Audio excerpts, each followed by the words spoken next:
Hai para calon penghuni isekai, selamat datang di video gua kali ini. Anime bertemakan Slice of Life tuh ternyata banyak banget ya. Dan gue juga udah buat beberapa sih. Tapi langsung aja, inilah beberapa anime bertemakan Slice of Life terbaik 2021 yang wajib banget kalian tonton. Seru banget, mulai dari komedinya kerasa, kehidupan sehari-harinya terasa. Nggak cuma Slice of Life biasa nih, bahkan ada bergenre fantasi juga, romesnya juga ada. Dan banyak banget jerit-jerit tambahan di dalamnya. So langsung aja kita ke nomor yang pertama.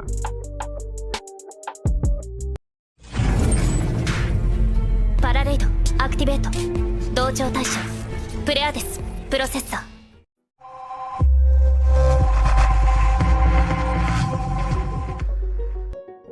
Kanojo mo Kanojo. Anime ini berceritakan tentang seorang laki-laki yang bernama Kaya Naoya yang mencintai seorang gadis bernama Saki Saki. Keduanya merupakan teman masa kecil nih. Mereka pertama kali bertemu pada saat di sekolah dasar. Dan pada suatu hari, Naoya memutuskan untuk mengungkapkan perasaannya kepada Saki. Hasilnya, ia diterima dan sekarang mereka sudah resmi berpacaran. Tapi pada suatu hari, ada seorang gadis lucu dan imut yang menyatakan cintanya kepada Naoya. Ia bernama Minase Nagisa. Melihat penampilannya Nagisa yang tidak bisa dipungkiri sangatlah imut banget, jadinya Naoya memutuskan untuk berpacaran dengan dirinya juga. Sekarang cinta segitiga mereka ini mulai terbentuk. Ya nggak ada unsur dramanya sih, tapi nikmat lah untuk diikuti alur ceritanya seperti apa nih.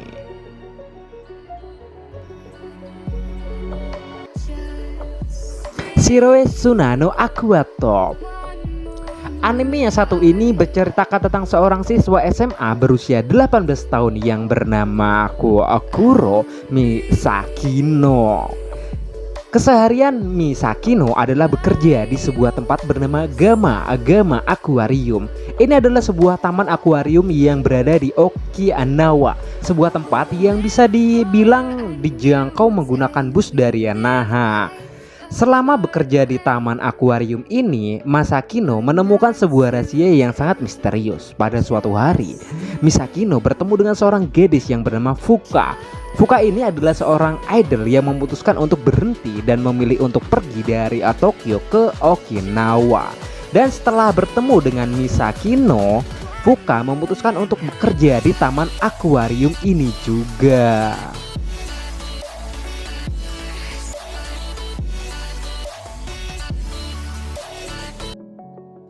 Kobayashi-chan Si no My Dragon. Cukup menarik anime yang satu ini. Berceritakan tentang seorang wanita karir yang berumur 20 tahunan. Ia bernama Kobayashi. Ia tinggal di sebuah apartemen sendirian dan melakukan semua aktivitas seperti biasanya kebanyakan orang nih. Namun semua kehidupannya kini berubah saat seekor naga bernama Toru tiba-tiba datang ke apartemennya. Toru adalah sesosok naga, namun dia juga dapat berubah menjadi manusia. Tiba-tiba saja nih Toru menawarkan diri untuk menjadi pelayannya Kobayashi. Ia beralasan karena ingin membalas budi kepada Kobayashi yang telah menyelamatkan nyawanya. Kobayashi yang setiap hari kesepian kini telah memiliki teman baru, yaitu Toru, sekaligus menjadi maidnya atau pelayannya. Dan dari sinilah kehidupan mereka berdua yang menggemaskan pun dimulai. Seru banget ceritanya, Slice of Life dengan bumbu fantasi. Mantep itu. Love Live Superstar berpusat pada di sebuah SMA khusus putri bernama Yugi Gaoka. Sekolah ini berlokasi di Omotesando, Harajuku, dan Aoyama, Tokyo. Sekolah yang baru berdiri ini akhirnya mendapatkan siswa tahun pertamanya nih.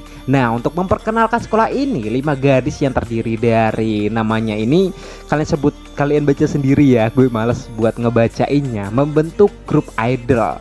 Kanon sebagai ketua dari grup tersebut mengatakan kepada teman-temannya, ya bisa dibilang mengatakan teman-teman sesama anggota grup idol bahwa ini akan menjadi salah satu cara untuk mengubah sekolah ini. Walaupun begitu, ia tidak tahu nih bahwa membuat sebuah grup idol itu tidaklah mudah. Nah sekarang bagaimana kisah lika-liku kelima gadis ini dalam membentuk grup idol agar bisa menjadi terkenal? Ya, menarik untuk diikuti.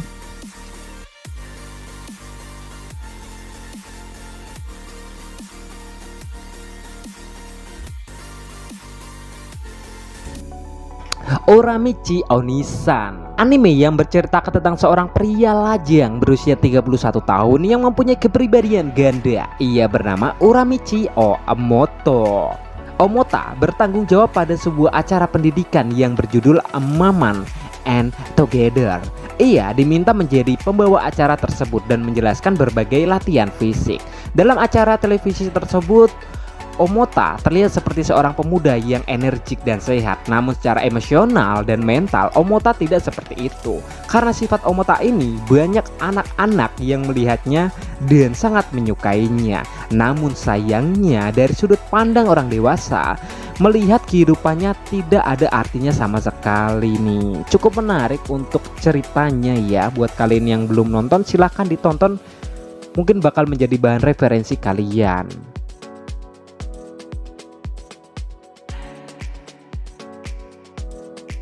Super Cup berceritakan tentang seorang siswi SMA bernama Koguma. Pada musim panas tahun ini agak berbeda nih dengan musim panas tahun yang lalu, karena ibu Koguma telah meninggal. Kini ia hidup tanpa memiliki orang tua, teman maupun hobi. Namun pada suatu hari ia memutuskan untuk membeli sebuah sepeda motor, yaitu motor bertipekan Honda Super Cup. Motor ini ia membelinya bekas dan kini ia berangkat sekolah menggunakan motor tersebut. Nah, berkat motor Honda Super Cup tersebut, kini ia memulai kehidupan yang baru bersama teman-temannya. Sekarang nih Koguma mulai melakukan berbagai perjalanan bersama teman-temannya ini, dan akhirnya Koguma bisa terlepas dari bayang-bayang masa lalunya. Cukup menarik Slice of Life-nya. Gue suka dengan alur cerita yang disajikan, meskipun tiap-tiap episodenya agak flat atau datar ya ceritanya, tapi seru kok untuk dinikmati. Coba aja tonton. Tensura Niki Tensei Shitara Slam Dataken. Awalnya sih gue kira kok anime yang bertemakan action fantasi kayak gini kok dibuat versi Slice of Life-nya gitu. Tapi ternyata bagus banget loh, gue sampai ketagihan cuy. Bahkan gue pengen ini Tensura Niki ada season keduanya. Pada awalnya anime ini bercerita tentang seorang pria berusia 35 tahun nih yang masih jomblo. Hidupnya cukup statistis dan mungkin agak hampa karena selalu mengulang hal yang sama setiap hari. Tapi pada suatu hari ia diajak oleh bawahannya dan di tempat kerja untuk minum bersama sepulang kerja. Tapi pada waktu yang sama ada sebuah perampokan terjadi di dekat mereka nih. Ia berusaha untuk melindungi pacar bawahannya. Akan tetapi ia malah mendapatkan luka tusukan dan akhirnya pun terbunuh. Setelah kematian yang mengejutkan, ia terbawa ke sebuah dunia lain. Nah, di sana ia bukan berwujud manusia melainkan sebuah slime. Ia pun akhirnya menyadari bahwa semua ini adalah sebuah permintaan pada saat ia sekarat. Ia meminta agar memiliki tubuh yang tidak akan merasakan sakit, memiliki tubuh yang tidak akan rapuh dan kekuatan lainnya walaupun wujudnya berupa slime. Dan dari sinilah cerita menjadi slime pun dimulai. Seru banget cuy. Tensura Niki tuh gue kira ya Slice of Life biasa gitu, ternyata ya mantep. Bahkan gue rekomendasikan ini 9 dari per 10.